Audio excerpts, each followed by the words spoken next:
he sits there and he's like, take this. I found this. It's really powerful. It's really effective against living things. It's like, well, no shit. It's a fucking bazooka. I actually watched that scene just before we started recording.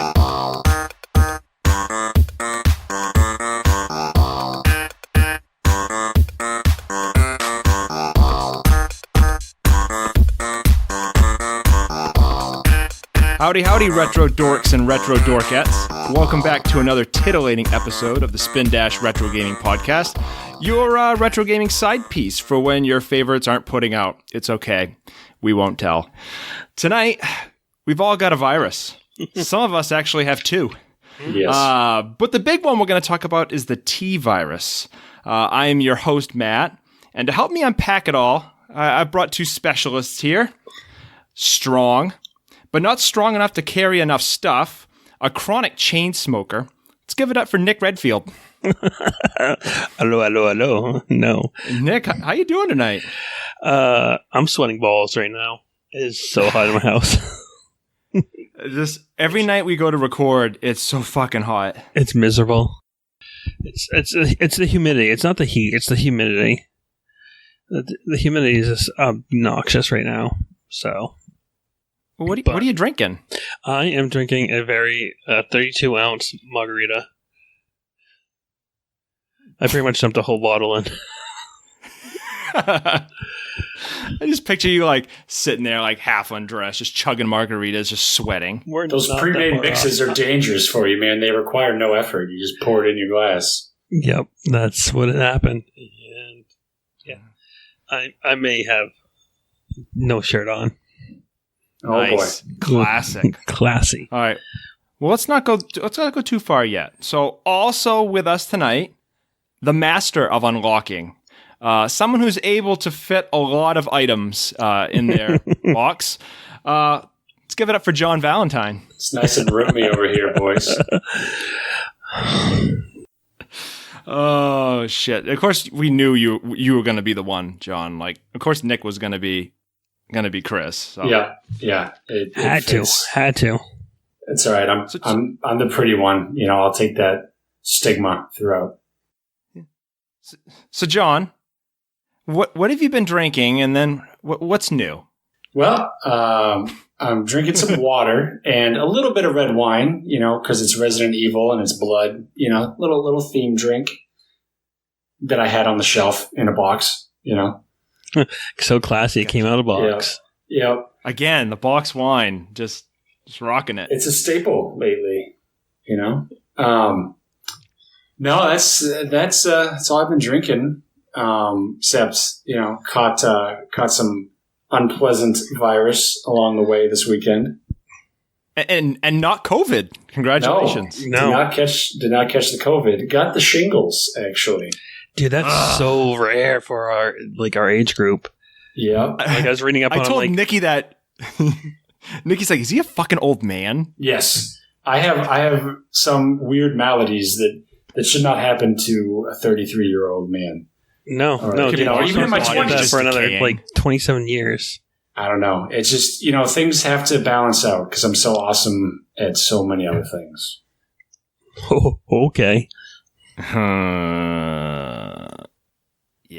Yeah. We'll post our Smash Brothers record on the Twitter page at some point. Yeah, that's not good. Just shows who has a life and does not. I'm going to step aside for 1 second. Stay put. Stepping aside for 1 sec. Cut that out in post. I was paranoid. I'm like, fuck, did I actually hit record, or have I just been talking this whole time thinking I hit record and didn't? The fact that I don't have it in the office with me makes me so nervous. But my laptop is like from 1996 when this game came out. So like it could die at any second. I'm glad I upgraded. I needed to for my new position I'll be taking hopefully soon. Oh, yeah, Nick. So congrats on that, by the way. Well, it's not quite congrats. I still need to pass the test. And once I pass the exam, once I pass the exam, then I have to apply for my license. And then I have to get signed on.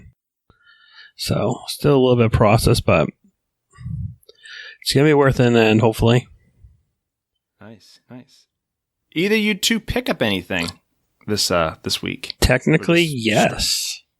Oh, what'd you get, Nick? I actually got 2 things. One by accident. Oh, yeah. For something I can't play. Do tell. I picked up Sonic the Hedgehog 2 for the Game Gear. I was trying to get. I was like, "Oh, someone's gonna outbid me on this." I put like the bare minimum, like it was asking $5. And I had the credit of $5.01. So I'm like, okay, someone just needs to outbid me, so I can place that little bit above, so at least $5.01 will be taken off. Nope. So I ended up having to pay $5 out of my own pocket because I didn't meet the limit that eBay had.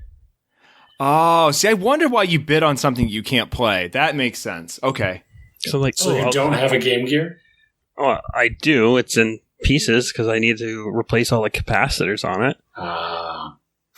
Yeah, that's a bitch. I got to replace the capacitors on the Game Gear, and I had to replace the screen on the SP I have.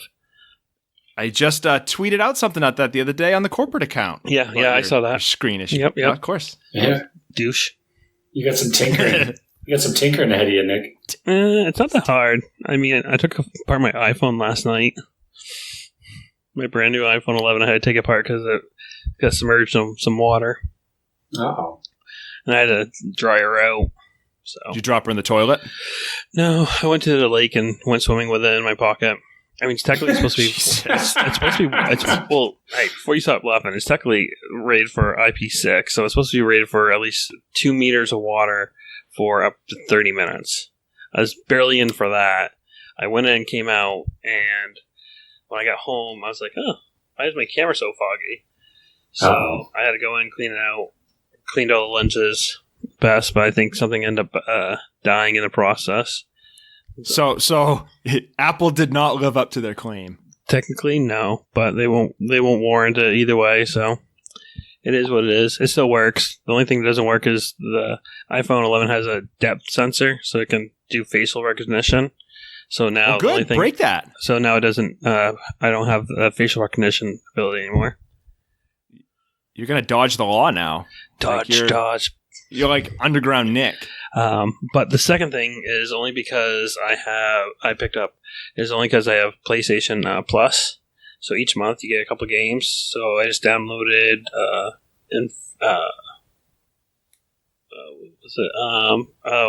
Call of Duty Modern Warfare 2. So I don't know if that counts as a pickup. It doesn't get you in trouble with your wife. Not much gets me in trouble with my wife. If she sees him playing it, she's gonna say something, right? She's called a nerd. No. She doesn't yell at me anymore for my games. Well, that's nice. She just broken her. She's just like, I've given up. No, as long as I'm doing it on my own time and not during the kids, she's fine. Yeah. Yeah, that's all I have for pickups. I've been playing a lot of other games that when I have like 5-10 minutes. I've been mostly studying. That's pretty much all my time spent studying. So I apologize ahead of time. I didn't finish this game, but this game holds a special place since it was the first game I had for the PlayStation. So played through it enough to remember it. John, before we get into that, our histories, that's probably a good segue. But John, did you pick up anything? Yeah, I did. John, what did you get? Snagged an. I don't think I had this last episode. I snagged a 360. With some games in a bag off of Facebook for $50, and one of those games was Wind Waker for the GameCube. So nice. Yep. I already have a 360, so hopefully I can flip that. All the other stuff besides Wind Waker, I'll just flip all that and enjoy. Get your money back at least. Yeah, wouldn't be too bad. But that's it, and yeah. That was it for me. What about you, Matt? Well, I think you have one other pickup, actually. Oh, it just showed up in the mail. Yeah. Yeah. I'm stuck in Philadelphia. I have the same exact pickup, but we can't talk about it quite yet. We're going to save that for the end. That's true. Yeah, fuckers.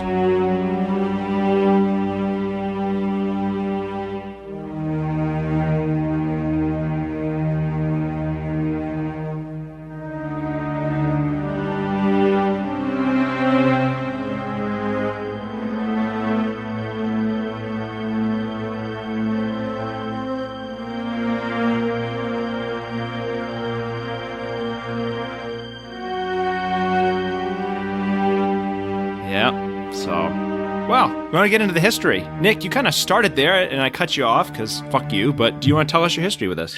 Yeah. So, please. So I actually came from a household of gamers either way.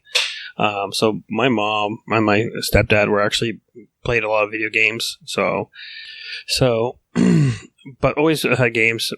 So we had a PlayStation when it first came out, and the first game we actually had with it, only game we had with it for a good chunk of time was the Resident Evil game, the original. So it was fun. So it came out in 96. I was 10 years old when we had it, and it scared the shit out of me. So it's fun. I mean, I have kind memories because I played a lot of it with my parents. So we'd actually take turns, or if my mom got flustered in an area, I'd play for a little bit, then just off and on play with both of them. Nice. John? None, actually, for me with this. I had Resident Evil 2 for the Dreamcast. Played that for a while, and not until you showed us this one, that was my first time playing this game. So it's a nice turnaround. It was a lot of fun. Yeah. So my history with this thing, Nick, you I think phrased it. You had a good way of phrasing it that maybe I don't remember this, and I just have made up a memory, pieced a bunch of things together that didn't really happen, but I think happened. I don't know, some Inception level shit maybe. But I remember my cousin from Rhode Island came up, and he's quite a bit older than I am. And I remember him having this headgear thing that he could put on his head, and he'd hook it into the PlayStation he brought with him, and it was a screen that was hooked on his head. All I could think of was a Virtual Boy that you hooked on your face. But I was hunting around. I don't think anything like that existed back then, or if it did, it was stupid expensive. But I swear that was the first time I remember seeing this game, because I remember when you open the front door, the dog with the half gooed up head tries coming in. I remember seeing that, but I don't know. I have no reason. I don't know what he was actually using, or am I remembering this correctly? But I remember this game from my cousin in some fashion. And I remember it scaring the shit out of me. It was just such a creepy concept. But beyond that, I haven't picked up a single Resident Evil up until Resident Evil 4. 4 is my first Resident Evil. Yeah, so I have history with all the way up to 5, actually. But not heard good things about 5. No, it's not. I think I played the first literally half an hour of actual in-game. Then I played online version, which is no bueno either. But yeah, just kind of like you, I played 1, 2, 3, and 4, and also played Code Veronica and there's other one I think on the Wii as well that I played. Yeah, they ported the remake. We had the remake. We had 4, and then they had the light gun shooter ones. I think there's a light gun one, because this is one where the story starts where I remember it, and I didn't play that. I played a little bit, but my friend was mostly one to play this. But there's a vampire that the T-virus comes from. Oh, it was on a Wii. I just remember that. Oh shit. But yeah, I mean, this game has spawned so much. It isn't. I can't remember because I actually don't have this in the fucking catalog that I decided to write out for this episode. But I thought it was something like 100 million when you add up the entire franchise. It's 100 million. I have to look that number up. Don't quote me on that. But I do have what Resident Evil this and the remake totaled up as. It's sold a shit ton. So there was 3 versions on the PlayStation. Yep. There was the original one that everyone had in 96, you get in the long box. You remember the long box games on PlayStation? Mm-hmm. Yeah. And then it had a director's cut, which was supposed to bring back all the censored content, because we're Americans, we like our Puritan shit. They were supposed to bring back all the censored stuff. And I guess when they were making it, they forgot to put in the right stuff. So the uncensored version is actually the same censored shit as in the original. And then they made a second kind of like a second director's cut, the DualShock version, which we played. introduced like no analog controls. It just let you use the analog stick to use tank controls. So there's like 3 versions, and I really don't understand why they exist. You really only needed the one. Yeah. They also put it on Saturn. Saturn, I think, had a later release than the PS1. So PS1 96, then Director's Cut 97, and then Director's Cut like DualShock was 98. That's impressive. Saturn had a 97 release in Saturn. There was a Windows port of it. They actually ported it to the DS, which I played a little bit just to see what it looked like. It's pretty faithful, to be honest with you. That'd be interesting. Resident Evil on the go. And then they remade Resident Evil for the GameCube. From what I could tell, they, as we'll talk about later, they they realized the dialogue was shit. So they remade it. They wanted some A, better dialogue, and B, wanted better graphics. So they remade it for the GameCube. So total, Resident Evil on the first iteration of it, $5.3 million. And then the remake was $4.6 million. So nothing to scoff at. That's quite just off one title. All they had to do is, you think by the time they got to the director's cut and the other ones after it, it's just pretty much going back in and just adding things. So it's not like they have to remake a whole game. They're making money off each of those games without having to do much. So a larger profit margin. Shit, they made money off a game they fucked up. Like, they didn't even put in what they were supposed to, and they had like multiple chances to do it. Mm-hmm. So, you guys know anything else about the development of this? Or I know that when they went from the first iteration to like director's cut, they changed up the soundtrack to be more ominous and more horror-esque. Yeah. From what I was reading, everyone hates, like, I played the DualShock version, but apparently the original version is the soundtrack people like. Apparently everyone hates the director's cut. I think I might have that flip, but I think the director's cut is the version everyone hates the soundtrack on. John, what do you know about this game? Anything on your end, your digging? Not a lot. It was pretty highly.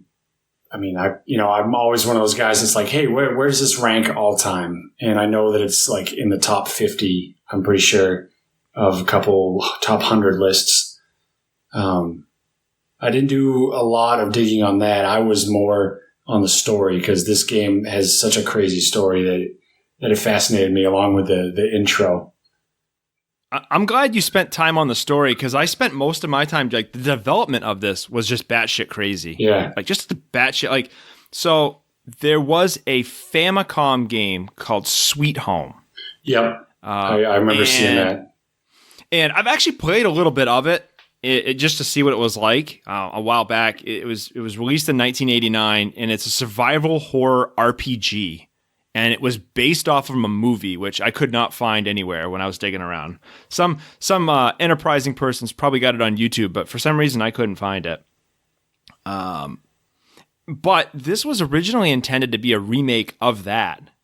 And it started out on the Super Nintendo, and then it moved over to the PlayStation, where they were going to make it a third-person, like a 3D first-person. Not really first-person shooter, but first-person game, which would have looked like complete dog shit on the PlayStation.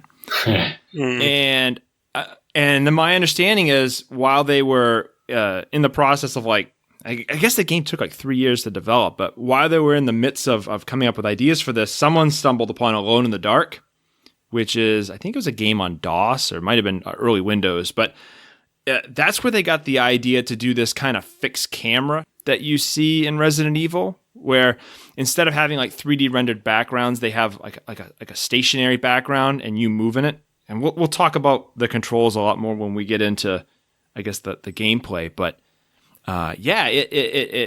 they changed from all these like random ideas from Super Nintendo to the shooter, and then they came up with this, survival horror, roaming around in the third person, fixed camera, the basics were there. And they brought a ton from Sweet Home forward. Like, it contains the basic inventory management, which the series is known for, or was known for.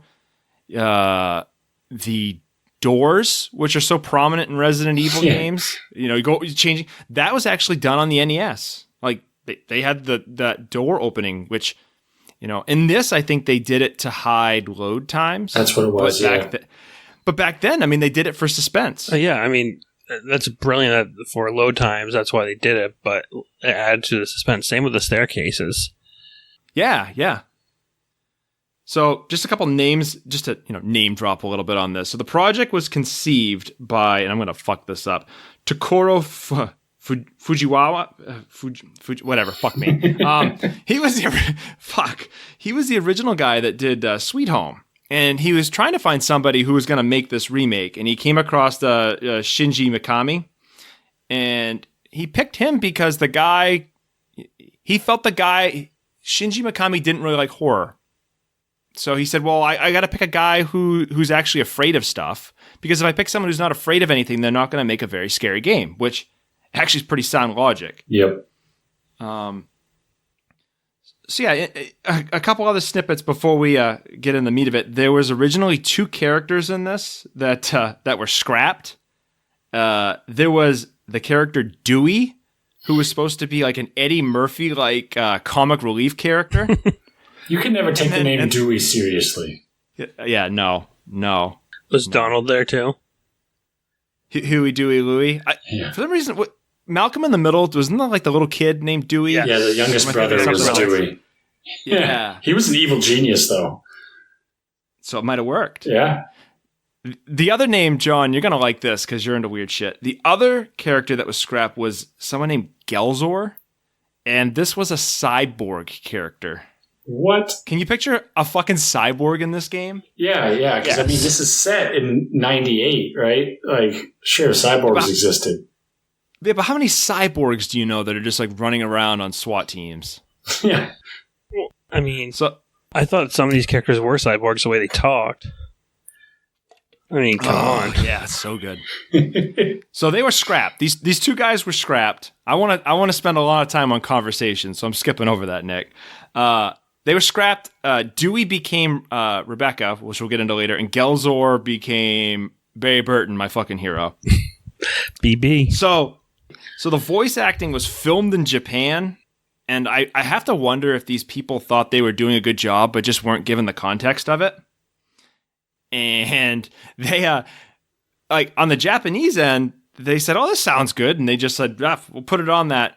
I don't think they realized how bad it was to an American or a European audience. Well, that kind of makes sense then, because they wouldn't know. Well, that, and you also there's some accented words or words that just have and then you just they hind a word or they said a word in mid sentence why.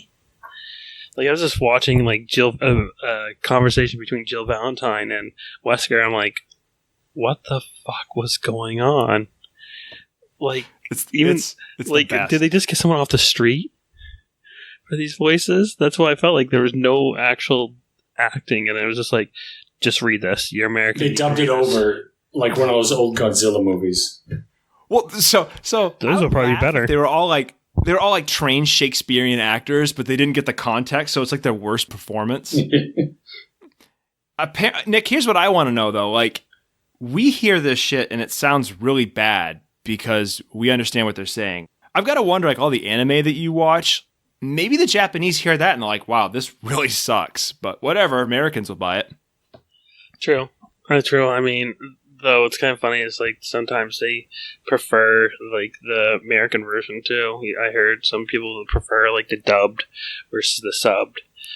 You don't have to hear the bad acting. No, I'm preference to the sub, but just because it makes a little more sense.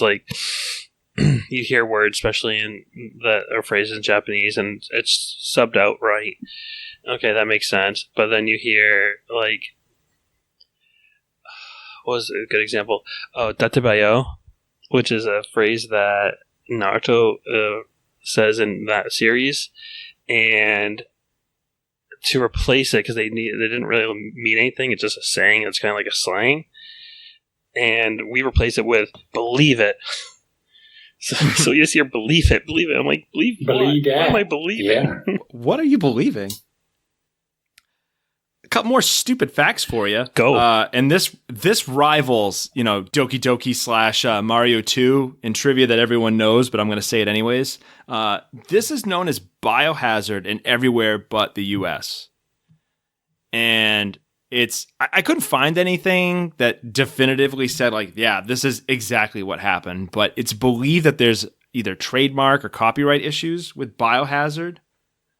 So we came up with we've got Resident Evil, which I actually kind of like better. Even it's more campy, I suppose. Yeah, there was already a DOS-based game called Biohazard, and they couldn't name it that. Gotcha. Yeah, gotcha. So inspiration for this game, a couple things. The mansion was inspired by The Shining. No shit. That makes sense. And so I learned a new term when I was researching this: negative influence or negative inspiration. So like positive inspirations, like John inspires me to go out and do something great. Negative is like I see what John did and I never want to fucking do it, so I do the opposite. So apparently we have all the Romero films, like Dawn of the Dead, Day of the Dead, Night of the Living Dead. There's in I think it's Italy, they have the zombie films.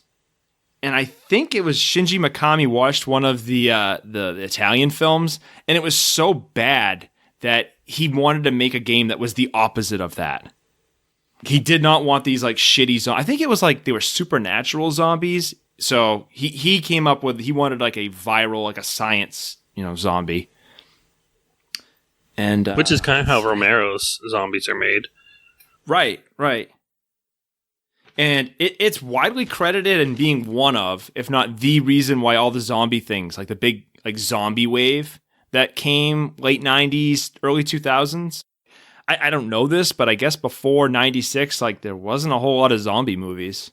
And then after this, like everyone had a zombie movie. Well, I mean, this series of games spawned series of movies.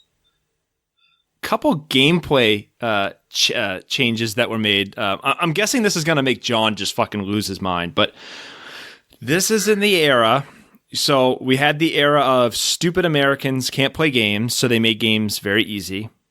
And then they had the flip where they're like, oh my God, these Americans are renting games. We can't have them beat it all in one night, so we need to make the game harder. So here are the changes that were in the American version. Are you ready for this yet? One, we had the Puritan version where, the video of like picking up the gun with a severed hand. We don't actually see the bloody hand. We don't see mangled corpses. We, for some reason, don't see Chris smoking, even though he has a lighter. Because apparently we can't handle it. This was one of the first games to get an M from the ESRB, which I want to do a whole episode on the ESRB at some point. I think that would be fun. That'd be good. All right, so here you go, John. Ready to get triggered? What's up? The US version has less ink ribbons. The Japanese version has auto aim. No. Yeah. And one of the things that they didn't do, and just picture if this had actually made it through, they decided against this. The item boxes were not going to be linked in the American version. They changed it at like the last second, but it was going to be like if I left something in like one hallway, like one of the safe rooms, like it was in that room. I couldn't pick it from the others. That would be tough. Yeah. I mean, that would definitely be a good mode, if anything. Yeah. I think one of the remakes or something, that's an option. I thought I remember reading somewhere where they added like an option to play super hard mode. I don't know. I could be on something. But,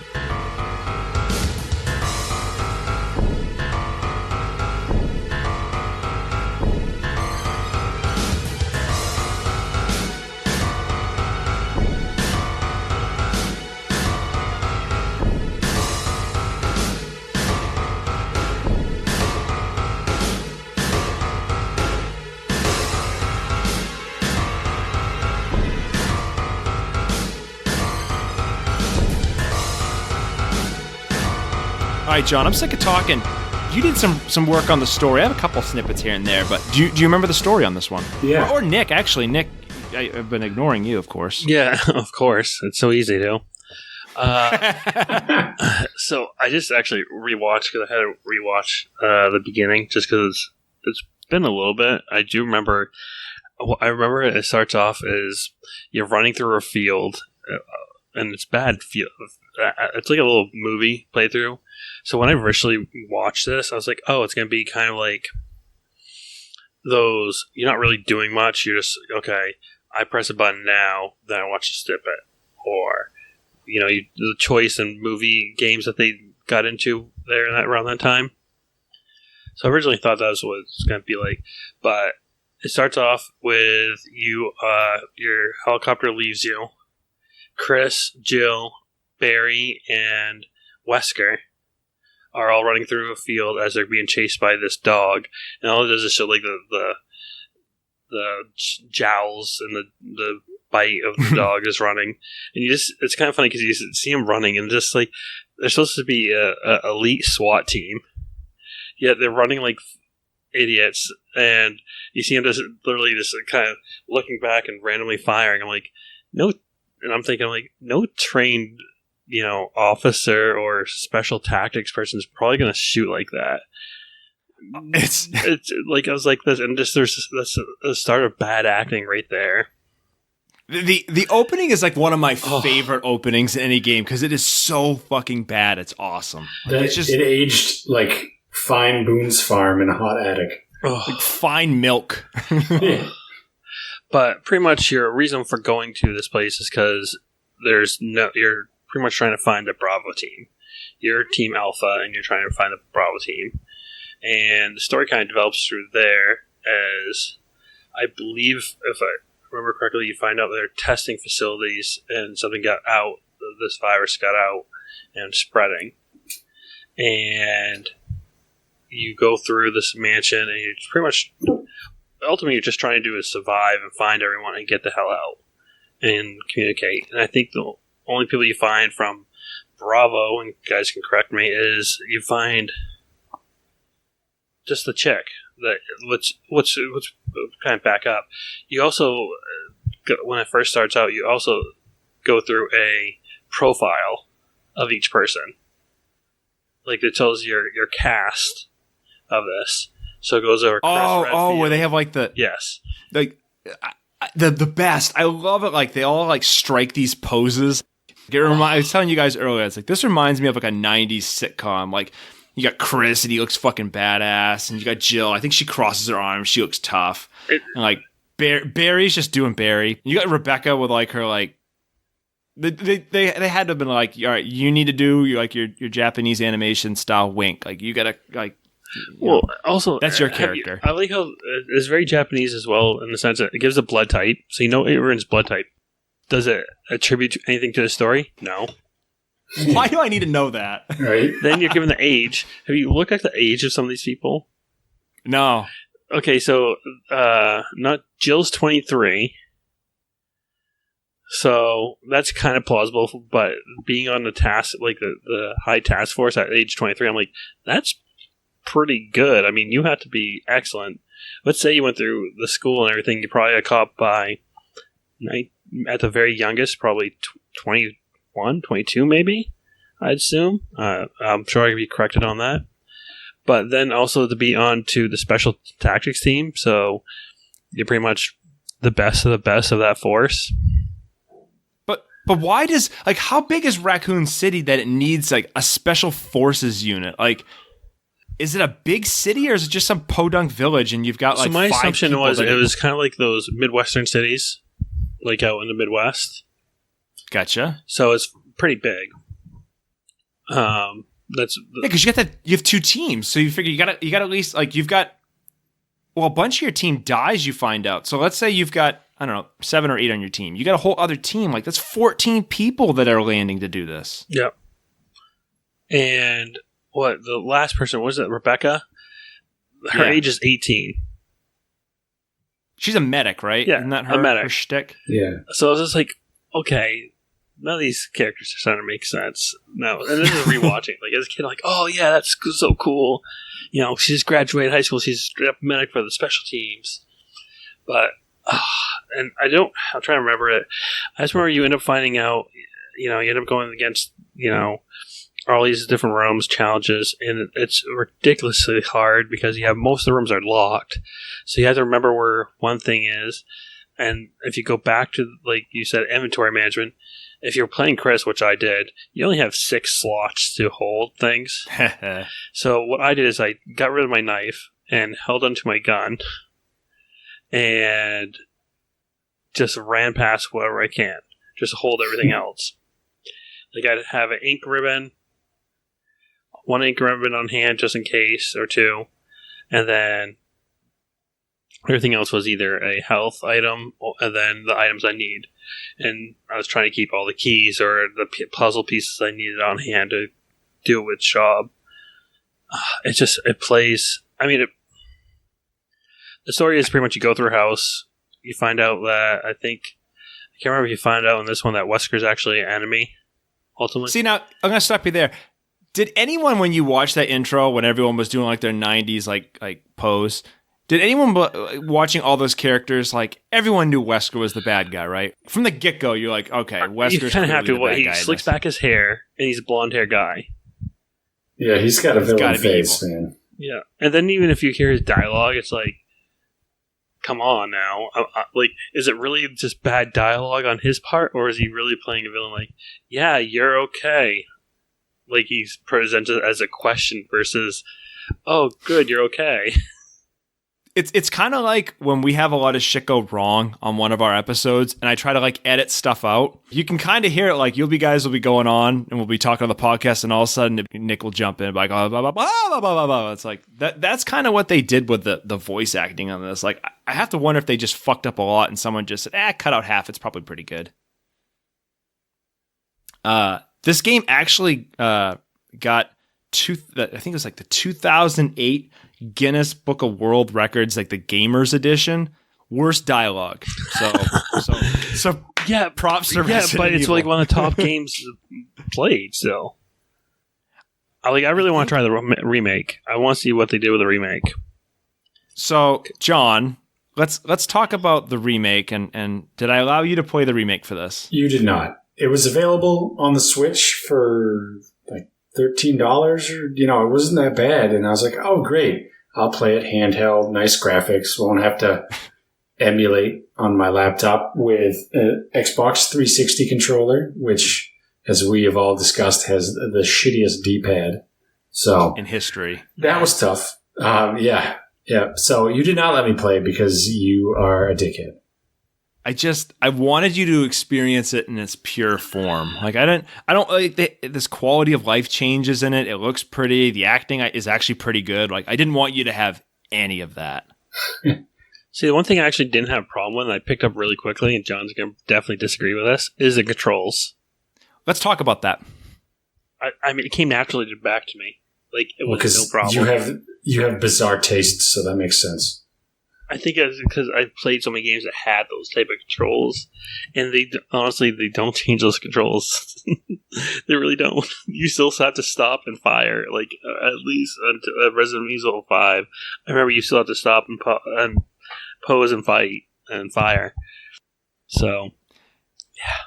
So this game is notable for having tank controls, which is basically you push up to move and left and right turn you as if you're like driving a tank.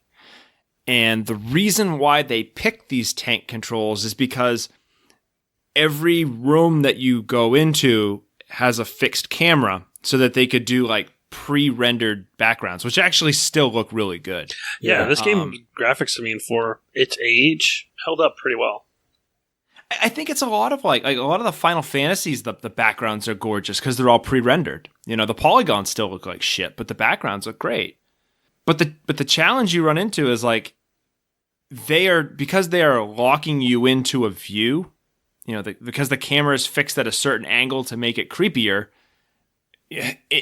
Because the camera can't follow you, something has to be constant, and that ends up being the way you navigate. So up is always forward, no matter how you're oriented in the room. It's tough, man. Especially if you want to run too, because it's just not intuitive And ever since dual stick came around, I can't go back to single stick games like this. I mean, I know this was on a D-pad, but like D-pad with 3D games is just weird anyway. You know, like, I mean, I don't know how you would have fixed it. I don't know what they would have done. Oh, you'd have to add in like a second camera. You'd need a personal camera. Yeah, but they're all pre-rendered backgrounds, so you almost can't. So Right. your only option is like, I've played some games where like you move the stick, and let's say the camera angle changes, whatever way you are holding the stick will continue moving forward. But as soon as you stop, you've got to like reorient yourself. That's the only thing I could think of that would fix this even remotely. Yeah. I'm thinking back to like James Bond, GoldenEye. One thing would be good is not having to, and they did this even in 5, not to have to stop and fire. I mean, I know why they did it. I mean, technically that's what you want to do. So it makes kind of sense in the sense because technically if you're not going to run and gun in these type of situations realistically.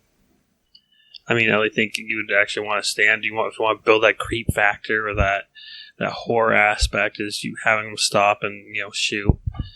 I guess builds that tension into it. But You back away and shoot. yeah, it was still, I think that was my only really gripe. And I wish there was auto aim.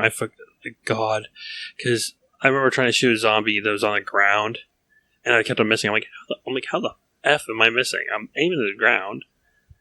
I mean, I found the shooting. I didn't like the idea that I couldn't just hit a button and shoot. You have to hold down. What was it? R1. Yeah. Yeah. And then you can shoot. Like you gotta take aim. you have to and ready then your shoot. gun. I don't know why though, because there's like plenty of buttons. Yeah. Like, I don't understand the need for that. But maybe it's because you need to be able to aim up and down, so you have to pull out your. Maybe that's. I don't know.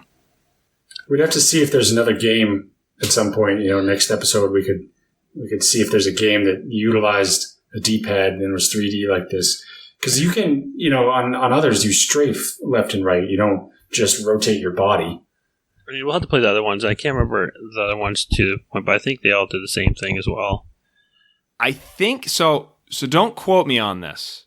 I think Resident Evil 2 on the Nintendo 64 has an option because you have an analog stick on that one. So here's the problem, right? When the PlayStation version came out, the first one, they were dealing with only a D-pad. DualShock wasn't even around yet. So they had to come up with this like weird control scheme. I think the Nintendo 64 version of Resident Evil 2 kind of does that thing like I was saying before. Like if you hold the stick one way and you move on to another screen, it keeps you going. But Nintendo 64 didn't get a version of 3. And I don't think the GameCube Dreamcast versions give you that option. Don't quote me on that. So the only one I can think of is the second one on Nintendo 64. I mean, I think these games will probably filter into our. As we go on, we'll probably end up playing 2. I'm sure we'll play 3. We'll play 4 as well. And we'll have to recap and use this as go back and, what the changes were and what made it better.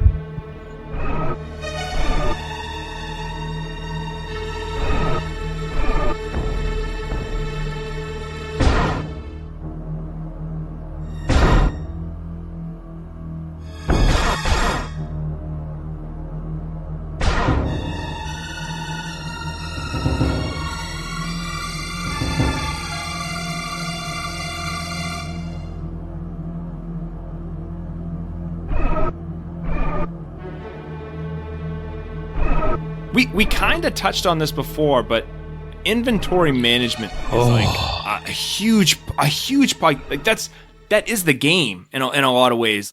Being able to manage the items. So I played as Jill. Nick, you played as Chris. John, I played as Chris.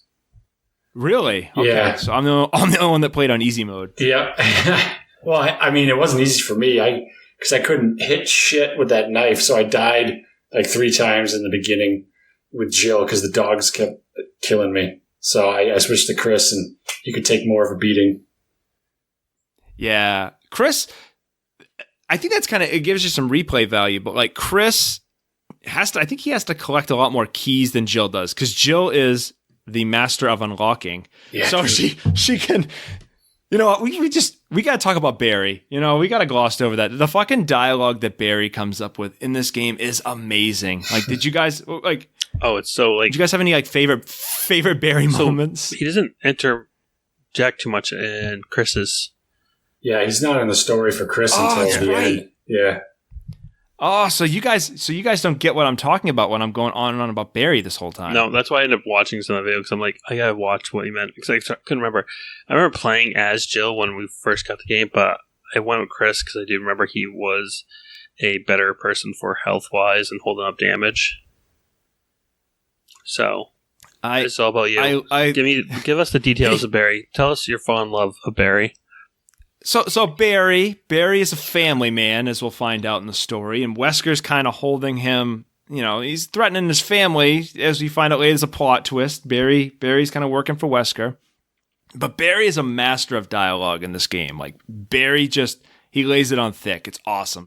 You'll have this one section in the game where I think he gives her a bazooka. I can't remember. He gives you some weapon. He sits there and he's like, just take this. I found this. It's really powerful. It's really effective against living things. It's like, well, no shit. It's a fucking bazooka.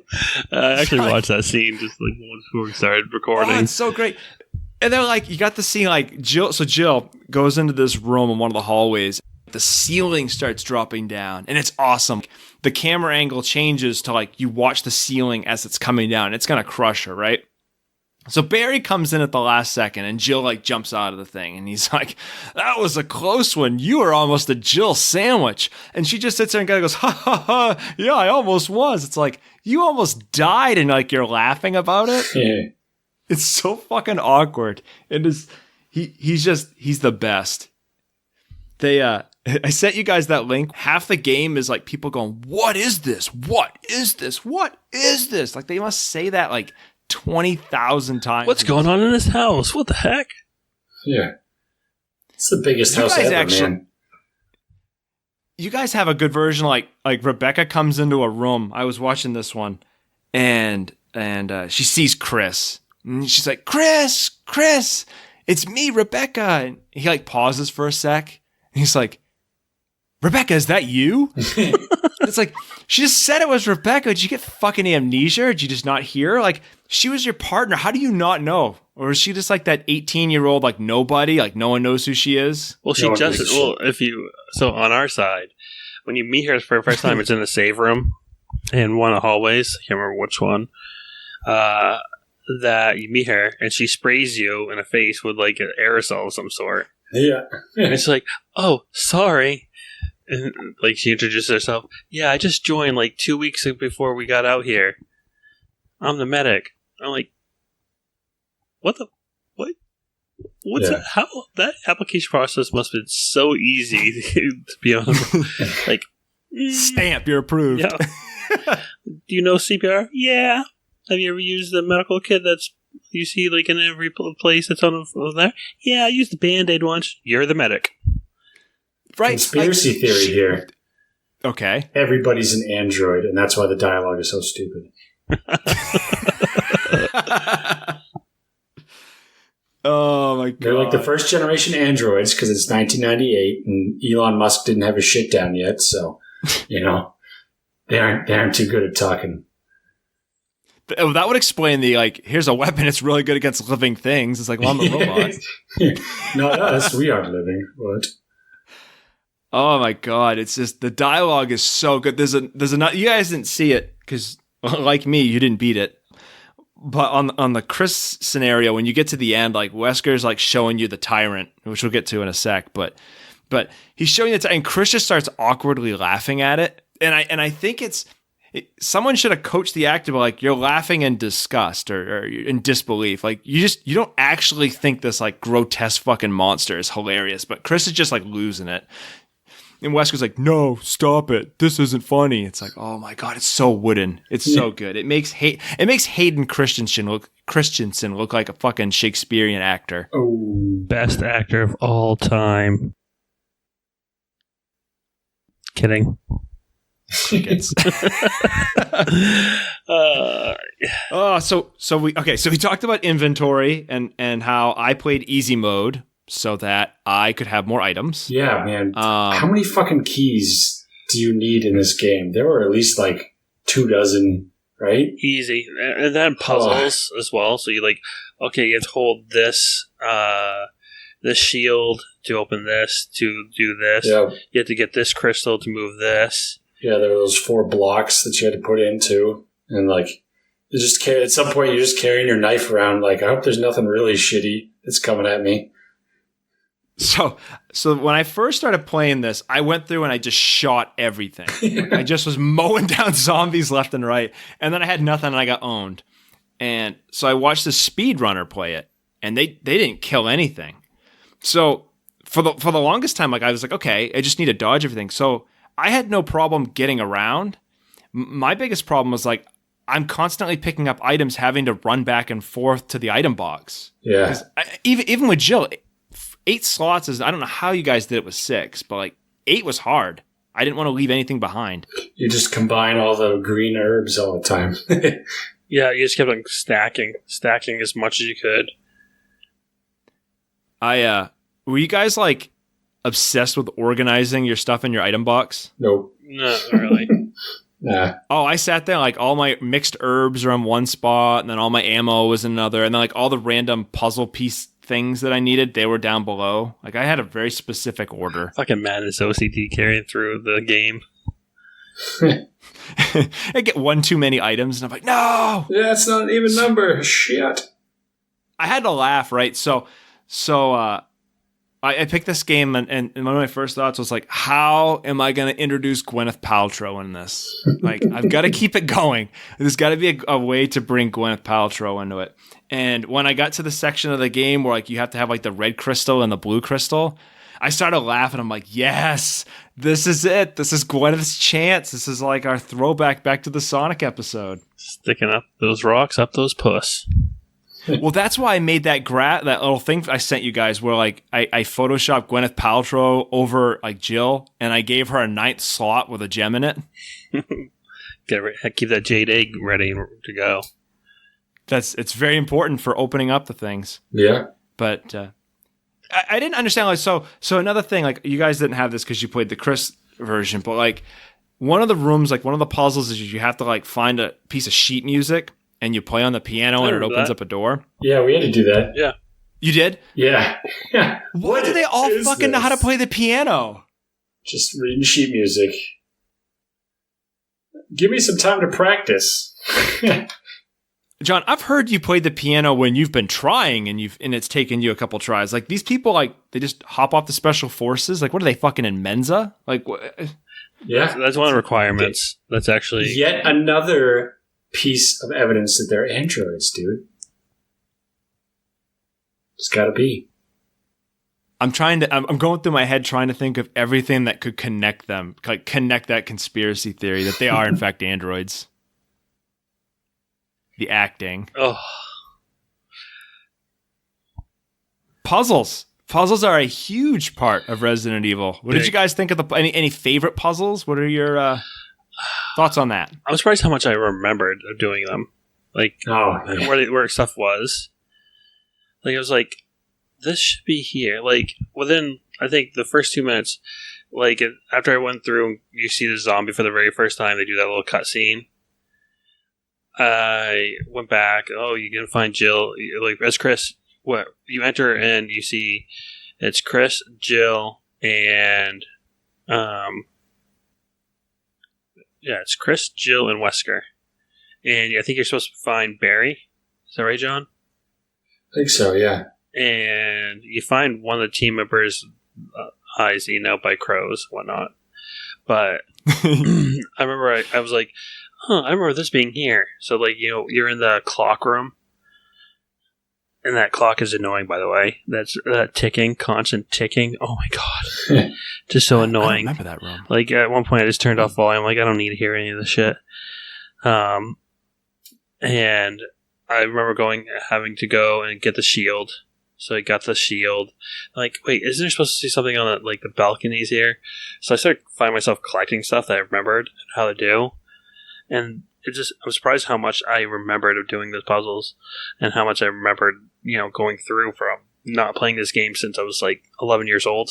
So, but no favorite puzzles. I think they're all, like John said, it kind of sucks because you had to go back and forth with certain items and have to remember which one's where, and you might have to travel all the way back because especially for Chris, you had to leave some items that were needed for a puzzle in the box. So you had to go back to the box, get this item, open up this, to do this. So this game probably could be a lot shorter if you didn't have to go back and forth to the boxes.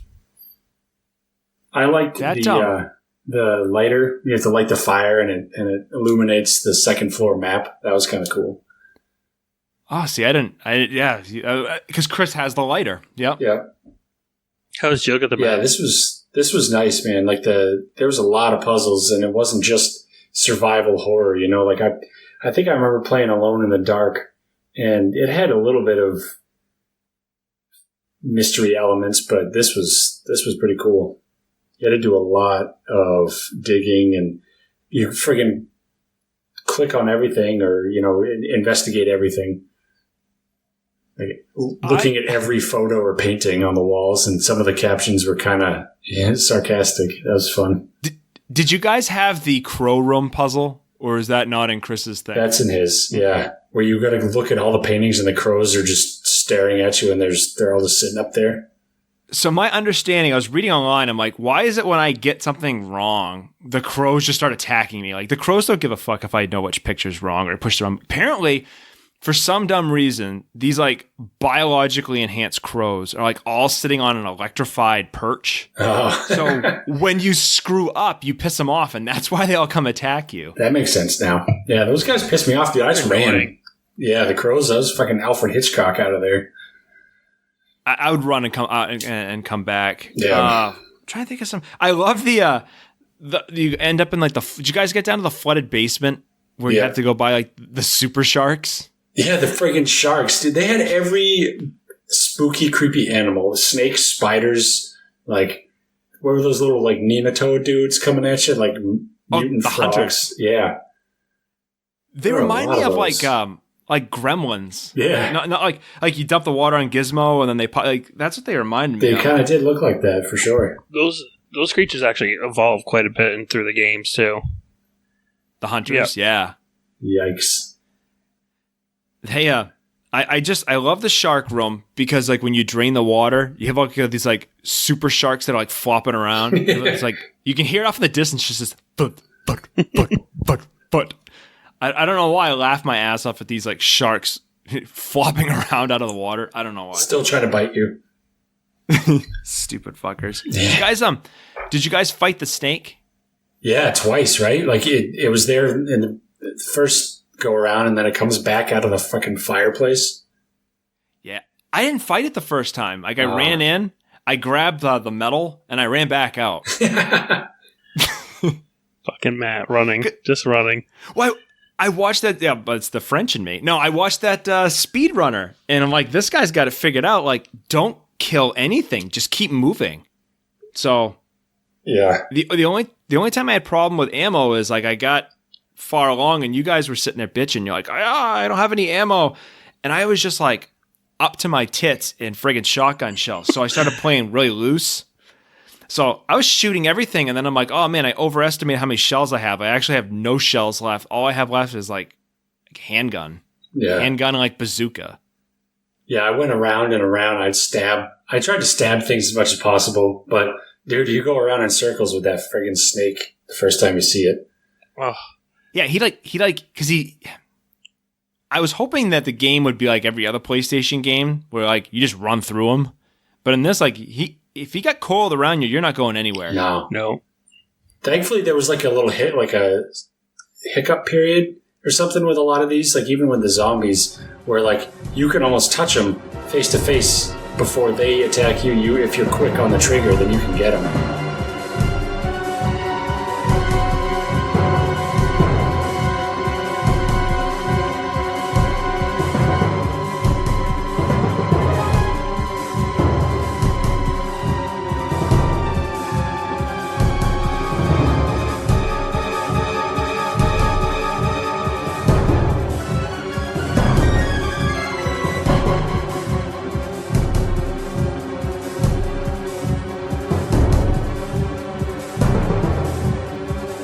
I had this one hallway. It has like, it's like 3 zombies, and then you run, and there's like a staircase, and it's the safe room where you get the serum to save that dude that gets bit by the snake that dies anyway.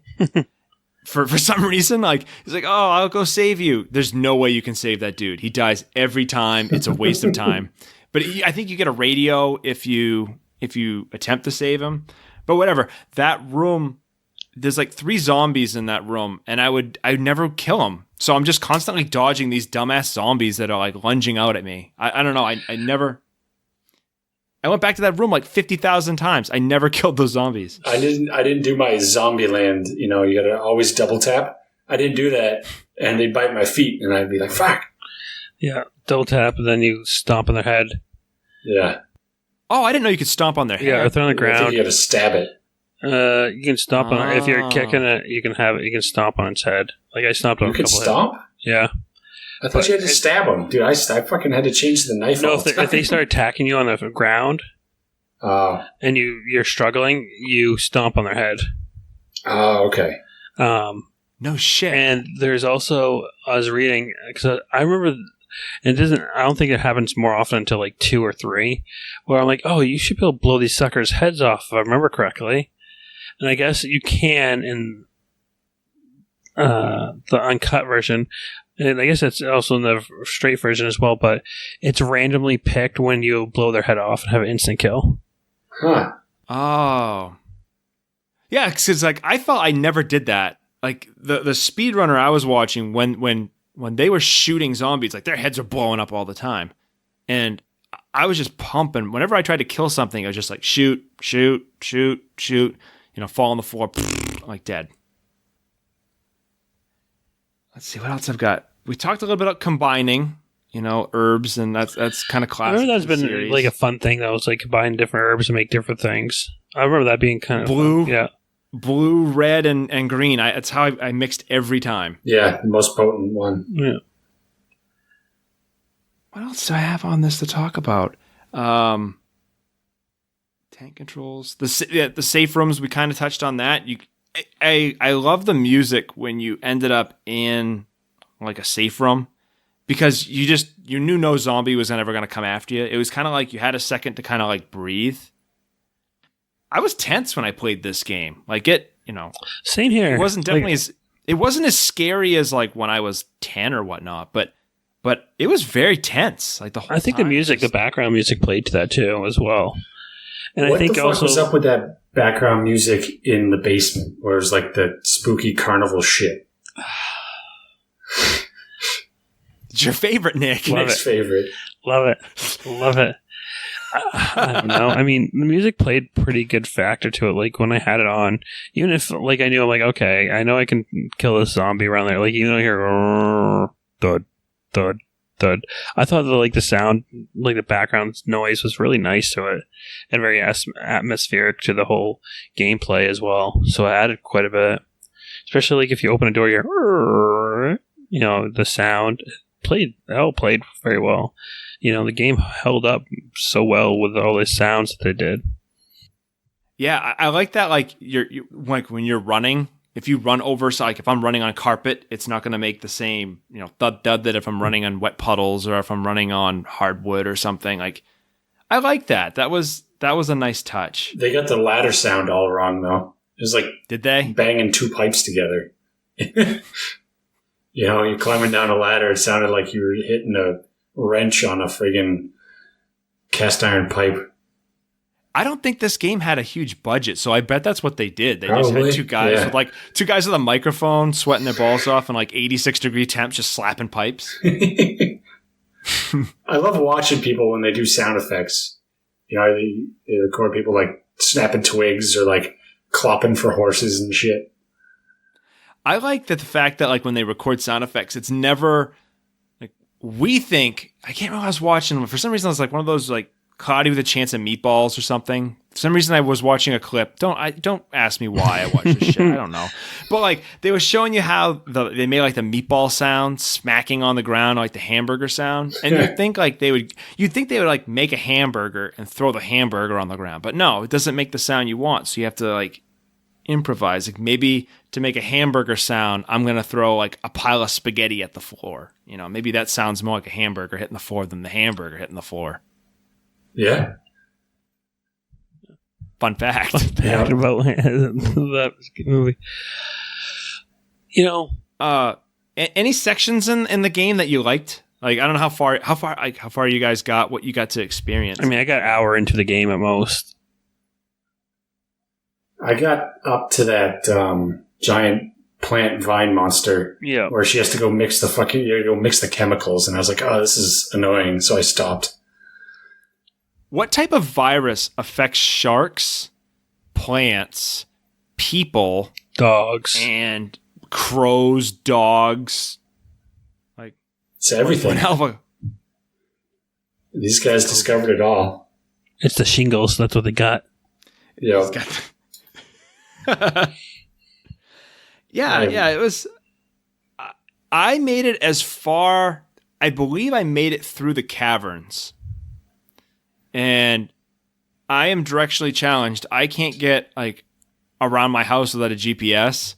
So like the caverns took me forever. I kept getting lost. I kept going. Like, you have to do this like weird puzzle where a boulder gets in the way, and you can push the boulder. I mean, I remember I kept getting lost. Wasn't there a twisty section too where you had to like inception it and twist the room?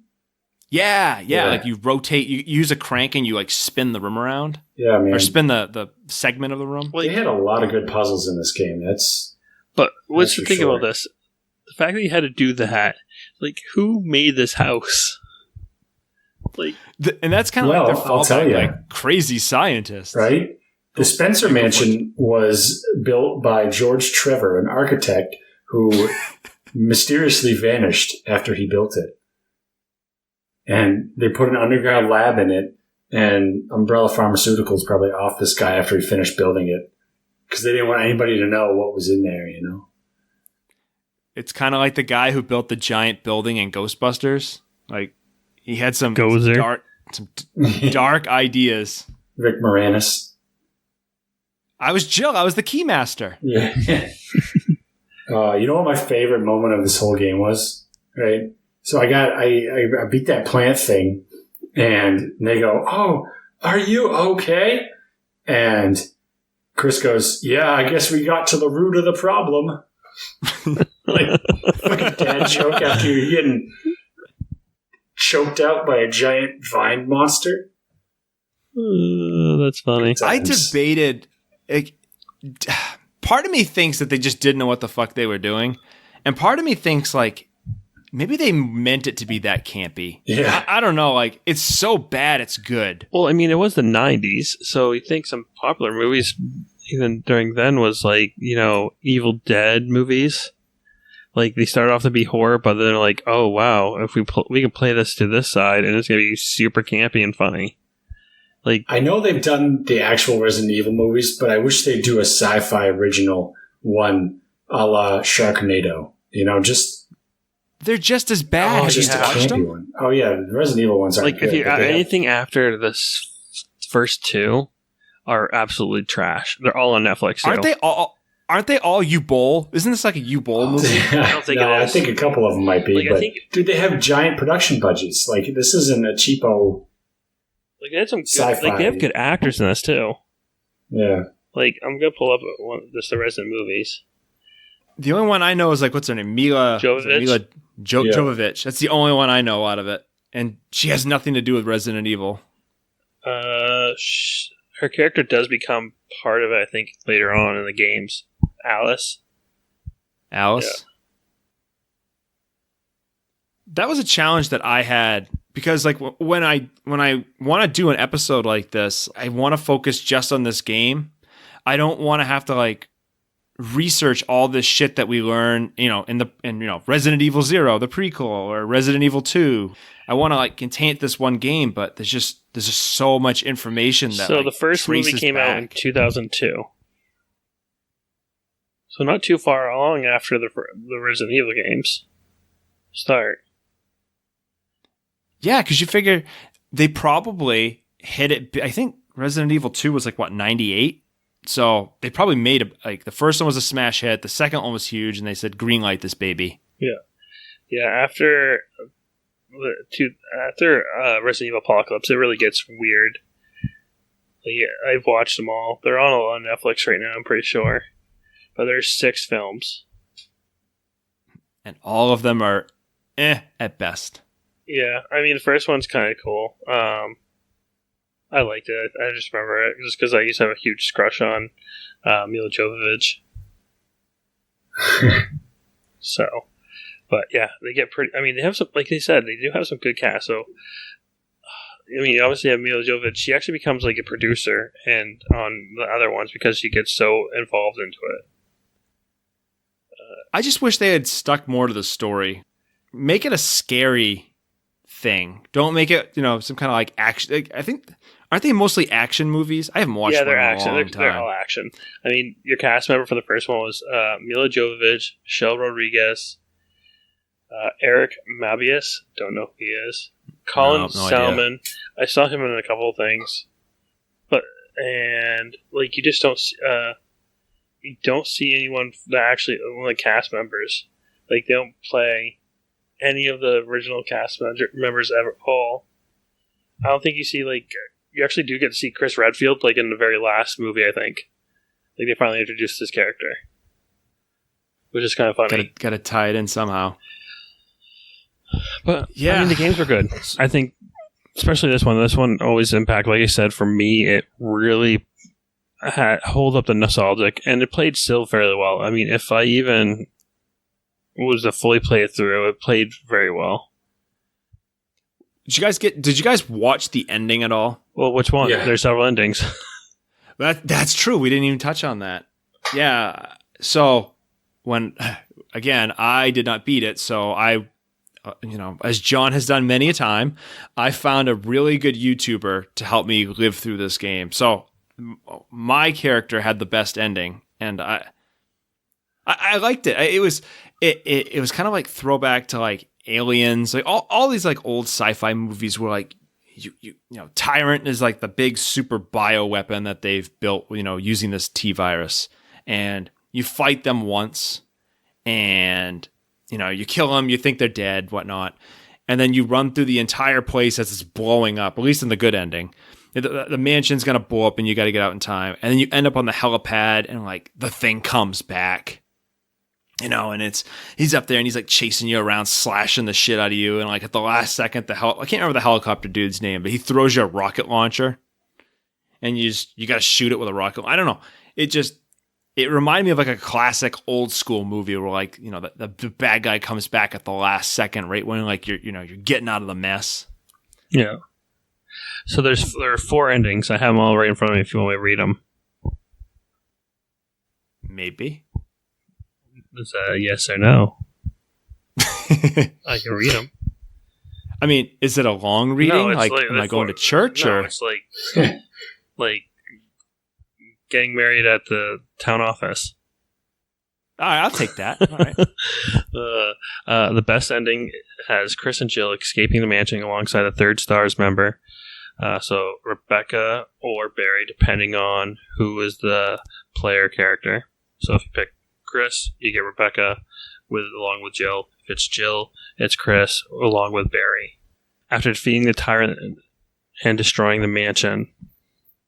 So that's the best ending. The second best ending has the player character, Chris or Jill, escaping with his or her partner, Rebecca or Barry, after defeating the tyrant and destroying the mansion.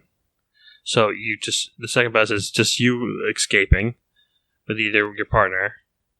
The second worst ending has Jill and Chris escaping as the 2 only survivors with the mansion still intact and the tyrant set loose on the forest. And then the worst ending has the player character as a sole survivor with the mansion still intact and the tyrant set loose on the forest. Interesting. I wonder what's canon. Because they get out, because there's Resident Evil 2. I don't think Rebecca dies, and I don't think Barry dies, because everyone has to get out before the mansion blows up. Because Rebecca, I know Barry's got his own game, Revelations or something, but I don't know if Rebecca's in Resident Evil 0. Yeah, she holds up, because there's a pretty good rendering of her online.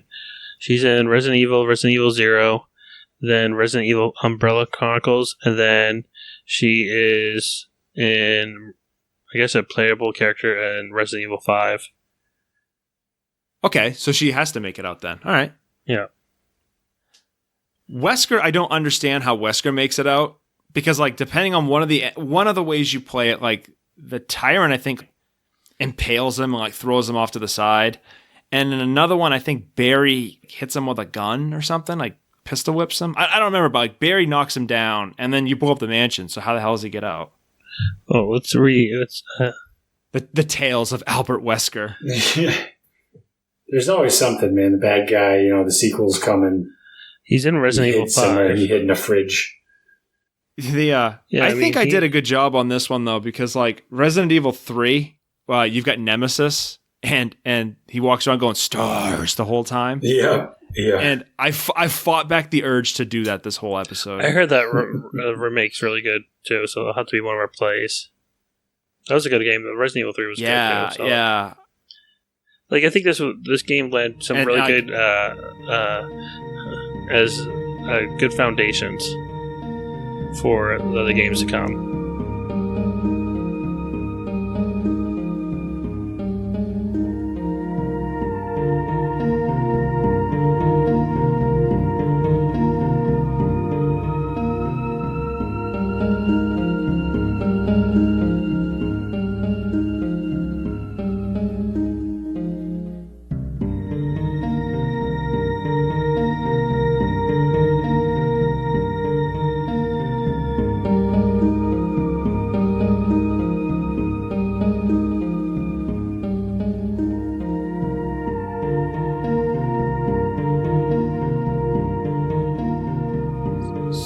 John, do you have anything else you want to say on this, or do you want to get into kind of closing thoughts? And I've got a pitch for you guys before we get too far into it, if you want to do that. Pitch I away. like the story, man. They wrapped it up nicely. I love the live action intro and the live action exit. Everybody's in the helicopter.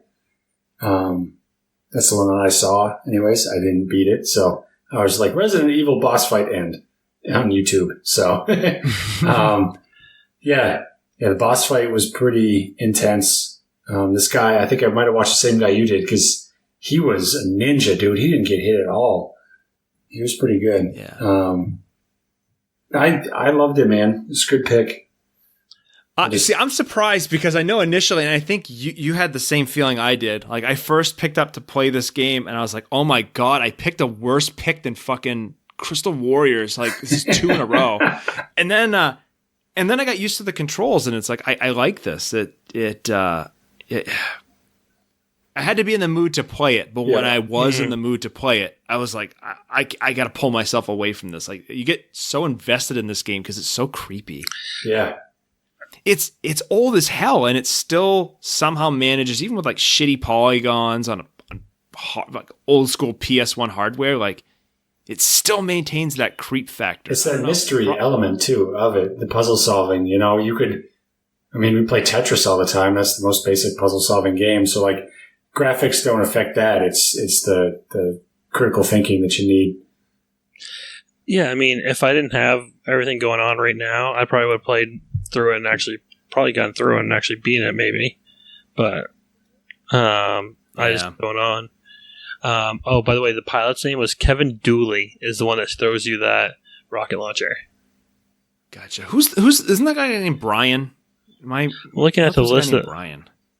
Oh, he's the radio guy, right? There's a Brad. Brad. Yeah, so I'm looking at the team members for Alpha and Bravo. Oh, yeah, by the way, if you play as Chris and you meet Rebecca, and she says, she's like, I don't know how the chopper crashed. I serviced it last week. She's a medic and a fucking mechanic?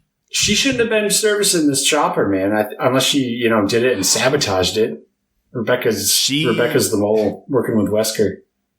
All right, so hold on. She's the android like an alien that like goes berserk and destroys the mission. Yeah, there we go. Again. Android tie-in. I love it. Someone's going to listen to this and be like, what the fuck are you guys talking about? Yeah. Well, John, you're on pain meds and I'm on... oh, man, I've lost my train of thought like a dozen times in this episode. I'm Yes. slightly buzzed Oh, in my yes. large amount of booze. So here's my pitch to you guys. What's the So, pitch? well, when we did Crystal Warriors and we got to the end, I noticed that we all we needed to give it a score. And I have a love-hate relationship with scores because I like scores individually. So like, is this game good? Is this game bad? Is it, 1 to 10, 1 to 5? I get that. But what do I do when I've got to compare this game to another game? Like I have a hard time with like the numbers. Like how does Zelda compare to Mario on a number score? It's hard. Yeah. So here's my pitch. Based on our recent debacles with our 30-day music challenge, which we can talk about, why don't we do this? Why don't we each give the game either a pass or fail, and whatever comes about of that, 2 to 1, 3-0, that's our recommendation or not. And each one of us can come up with our own criteria as if we'd give it a pass or fail, or our seal of approval. Like in my mind, I play these old games and it is taking time away from me playing a modern game, or it's taking time away from me doing something else. Like, is this game good today enough for me to not play one of my new games? And for Resident Evil, I'd say absolutely. I basically stopped playing all current gen games just to play this game, and I'm probably going to finish it. And you guys can come up with your own standards, but as a show, is this a recommended game or is this not? Nick, why don't you go first? I'd recommend it. I mean, again, the only thing that was stopping me is I have to study for a very hard exam I have coming up. That pretty much dictates where my life goes. So if it wasn't literally for that, I'd probably be playing this almost every night I had a chance. It hits all the factors. Again, controls, I mean, they're a hassle at the beginning, but once you get a hold of them, it's fun. As John said, the puzzles are fun. And, it's just good, throwback to go through. And the graphics, they held up for what they are. So definitely a pass on my side. John? Pass. deep philosophical. That's what we bring you here for. I elaborated on it before, man. The puzzles, the suspense, the creep factor, giant freaky monsters. Playing this in the dark as a kid would have been awesome. Yeah, I loved it. Pass. So, based on that, this game gets our seal of approval. We'll have to come up with some fancy logo or something. Real snazzy shit. Like this is our SDP. quality game. But yeah. So, John, I think now I fucked this up the last time. Are you the next? Yes. Are you the next host? Yeah. Yep. So, Ugh. do tell. We will be digging into Body Harvest on the N64. I've never played this game. Yeah, I was looking for under the radar N64 games that weren't a primary Nintendo title, and we had tried to do Space Station Silicon Valley before. The guys behind Rockstar in the early days did that, and they did this one. And this one looks like way more fun, way more linear. It'll be a good, fun game. Shoot 'em up, all kinds of vehicles, blow up some aliens. Well, I guess I'm going to have to Should do be a good. trade with you there, John. You Yeah, are very much your forcing on my this one, hand. dude. Then I have to come up with the moolah to buy the game, too. Either that, or you go through the joys of N64 emulation. It's not too bad, man. I hate it. Plugins. You have to get this plugin, that plugin, and like this game doesn't like this plugin. This game. It's like, I just want it to How fucking much did you work. grab a snag it for? It's like $15. Yeah, not much. I'm gonna see if- 17, I think, is what I I'll paid. see if I Yeah, can for find it. shipping. Shipping included. What was it? There's a local retro game store that's not too far from me that I can check out. I mean, Nick, you paid $5 for a game you can't play. So I'm gonna sell that. I'm gonna turn that one around. I'm gonna sell it for the same price. Yeah. Oh, this is actually the next game is the first game I've ever bought on eBay Nice. in my entire life. Really? See, I'm a lazy buyer. I have a local store that I go to, and their selection's okay. It's sometimes it's a hit, sometimes it's it's a miss, but the convenience of it. I push a button, it comes to my house. I don't know. I'm lazy. Yeah. See, I'm an instant gratification person myself. So not a thrill of the hunt. Yeah. And if it's something that I really want, like I want it then, there. I wish there were just more retro like video game stores near me that also didn't jack up the price on things. They're like, oh, yeah, this is worth $80. No, it's not. It's like $30. Yeah, it's a market people are becoming more aware of. So 20 years ago, we would have had a lot more fun, exciting stories for finding deals, but it seems everybody's knowledgeable now because of the internet and all that fun shit. I think it's a yes and no. I think some people also are overpricing a lot of stuff too. Well, if people buy it. Everyone's in retro, so I'll put 100, saw a person, you put a person where they want $10 per game, but if you actually look up, some games were worth like $1, but then you had gems where one of them was worth, $25 by themselves. Yeah. You gotta do your dickering, man. Dickering? I think it's that people are like, okay, retro's in, a lot of people are buying it because people have to stay home, so they're going to try to jack up the price.